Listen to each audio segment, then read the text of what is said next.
Today, we are blessed to present one of these insightful lectures entitled Earth Store Bodhisattva Sutra, Contemplating the Karmic Conditions of Beings, Part 5 of 6, on Between Master and Disciples, given in English, on August 9, 2015 in France.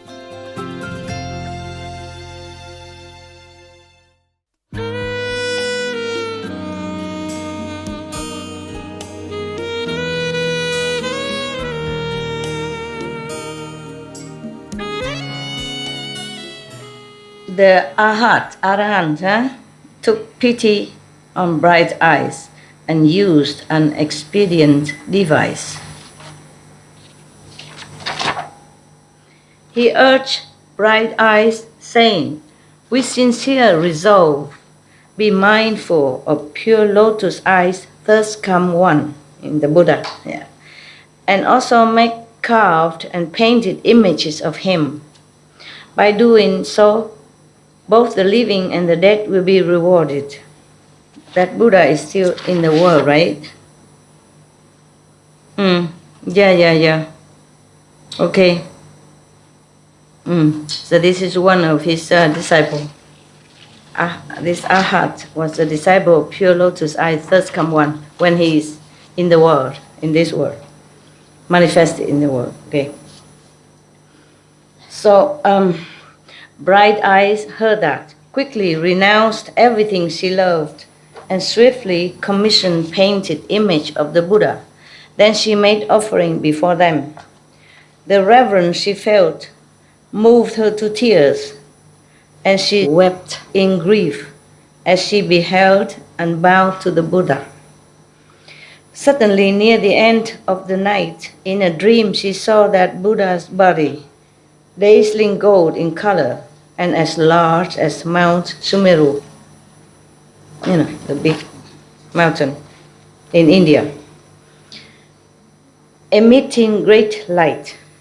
He said, the Buddha in the vision said to Bright Eyes, "Your mother will be born in your household before long, and as soon as that infant can feel hunger and cold, it will speak." Just born, and speak again. Shortly thereafter, a maidservant in the house bore a son who spoke before he was 3 days old. I ask you again, how come all the miracle happen in India? Same one before, right? Yeah. Lowering his head and weeping, he said to Bright Eyes, the servant's son, "The karmic conditions we create during our lives and deaths result in retributions that we ourselves must undergo. I was your mother and have been in darkness for a long, long time. Since you and I parted, I have repeatedly fallen into the great hells. Upon receiving the power of your blessings, I have gained rebirth as a servant's child with a short lifespan." He's gonna die soon, 13 years from now, I will fall into the evil paths again. Do you have some way to free me so that I can avoid them? Meaning, although she's been rescued and reborn as a human child again, but she will, after she dies, at 13 years of age, she will go back to hell again, if nothing changed in between. At least she's given a chance, So maybe she can change. Because human's life is precious. Only being in human life, you can change your destiny easier. If you're in hell, then it's impossible. If you're in animals kingdom, also very difficult.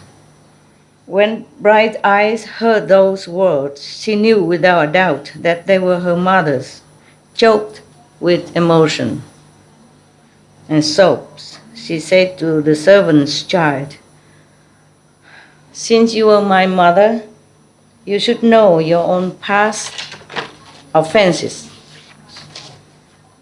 What karma did you create that caused you to fall into the evil paths, meaning to hell?" The maidservant's child answered, "I am undergoing retribution for 2 kinds of karma. First, killing, and second, slandering. Had I not received the blessings you earned to rescue me from hell, I would not yet be released from that karma. Wow. Yeah? This is really filial to mother by doing this. So Bright Eyes ask, what happens in the hell when beings undergo retribution for their offenses?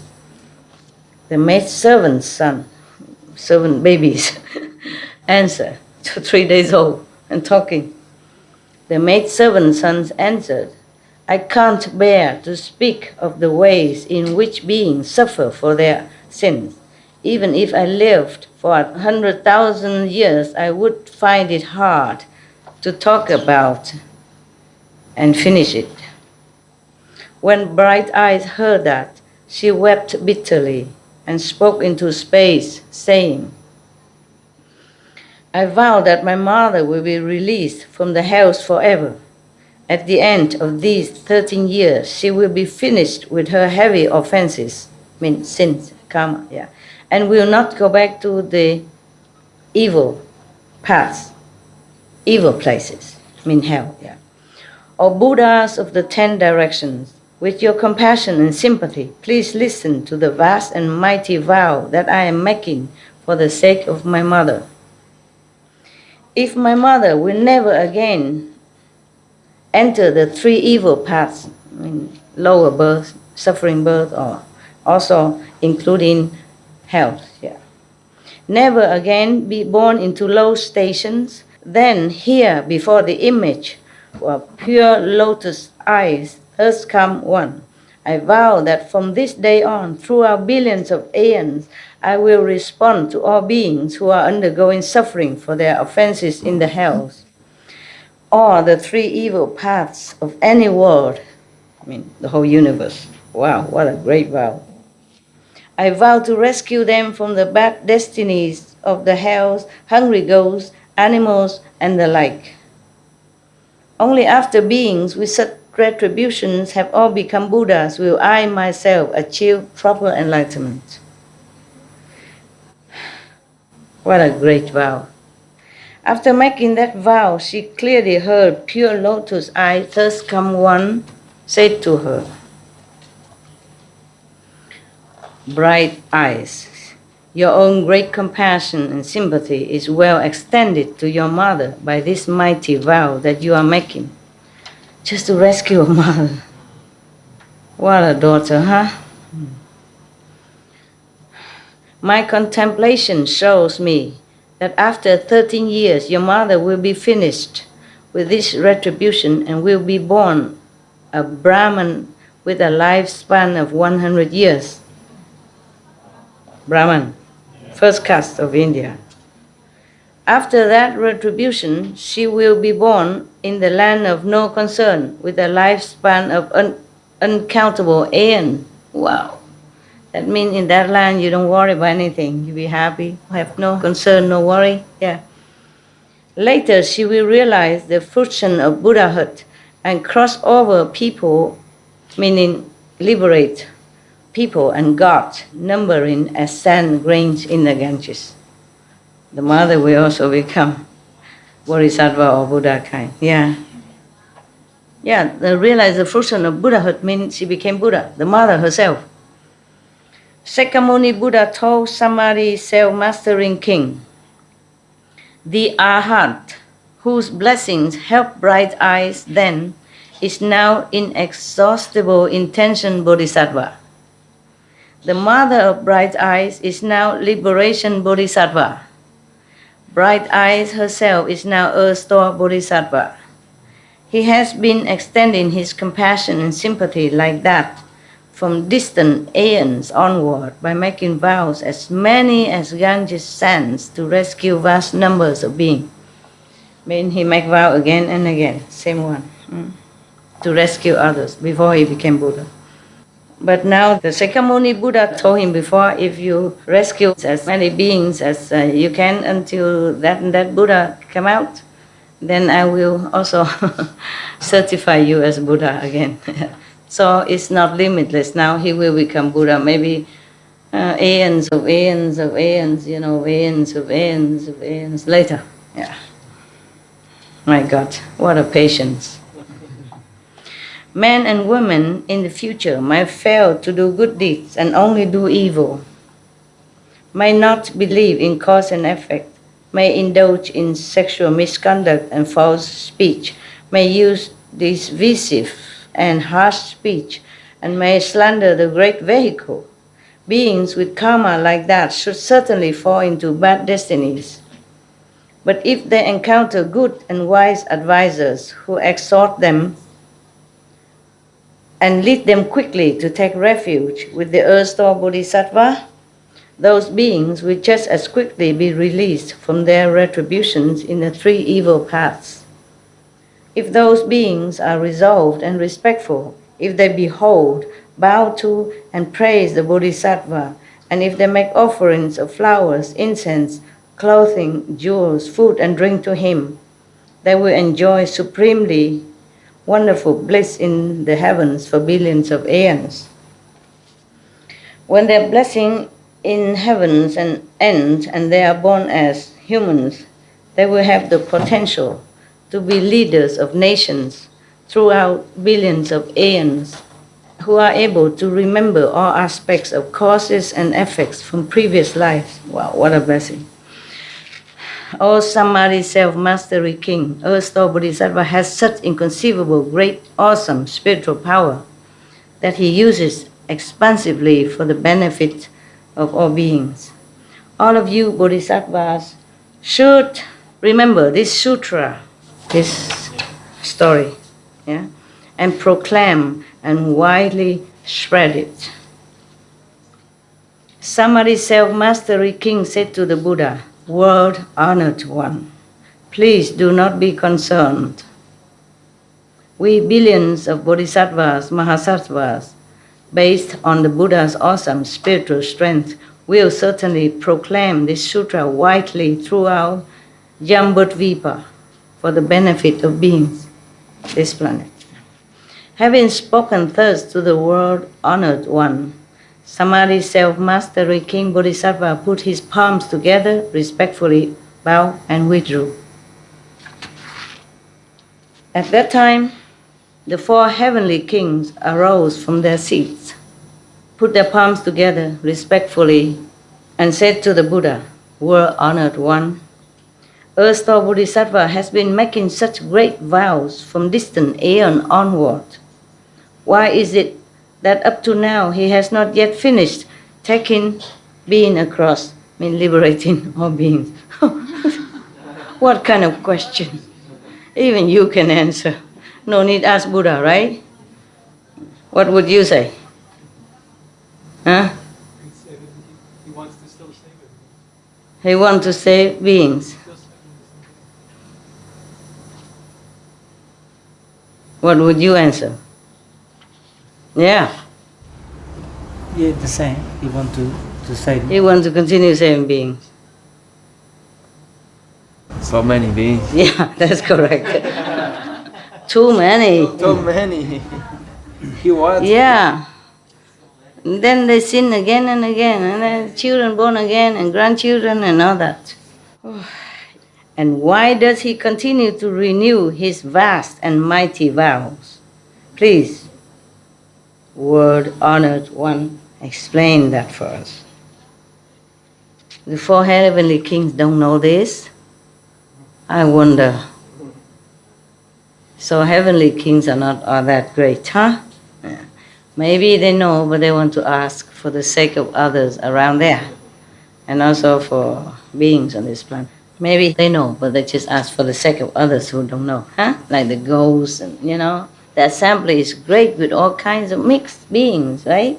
Not just kings of heavens, but ghosts, Asura, Yaksa king, all that. The Buddha told the four heavenly kings, "Excellent, excellent. Now to bring benefit to you and to extend that benefit to people and gods of the present and future, I will speak about how erstwhile Bodhisattva uses his compassion and sympathy within the paths of birth and death in Jambudvipa, in the Saha world, to rescue, take a cross, and liberate beings who are undergoing sufferings for their offenses. The four heavenly kings replied, "Please, world honored one, we would like to hear about his work." The Buddha told the four heavenly kings thus, "From distant aeons onward to the present, Earth-store Bodhisattva has been taking a cross and liberating numerous beings.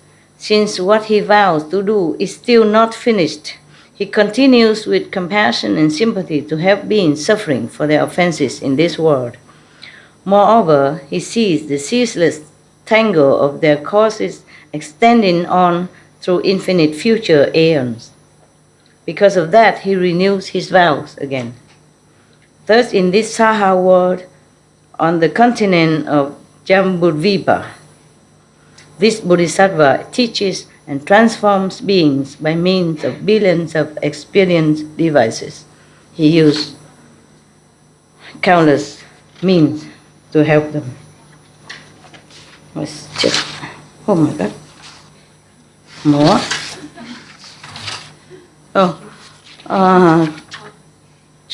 More or less one more page. Four heavenly kings, listen well to the killers. Earth-store Bodhisattva says that short lifespans will be the retribution. To robbers, he says that poverty and acute suffering of shortage, of necessity will be the retribution. To those who indulge in improper sex, he says that rebirth as the pigeons or mandarin drakes, what is that? Or ducks, will be the retribution. To those who use harsh speech, he says that quarreling families will be the retribution. To those who slander, he says that being tongueless and having cankerous mouth will be the retribution. This is slander normal being, each other, but if slander the Buddha, then it's not like this. You go to, forever hell, you knew already. Okay. To the hateful, he said that being ugly and crippled will be the retribution. To the stingy, he says that not getting what they seek will be the retribution. To the gluttons, greedy to eat, he says that hunger, thirst, and sickness of the throat will be the retribution.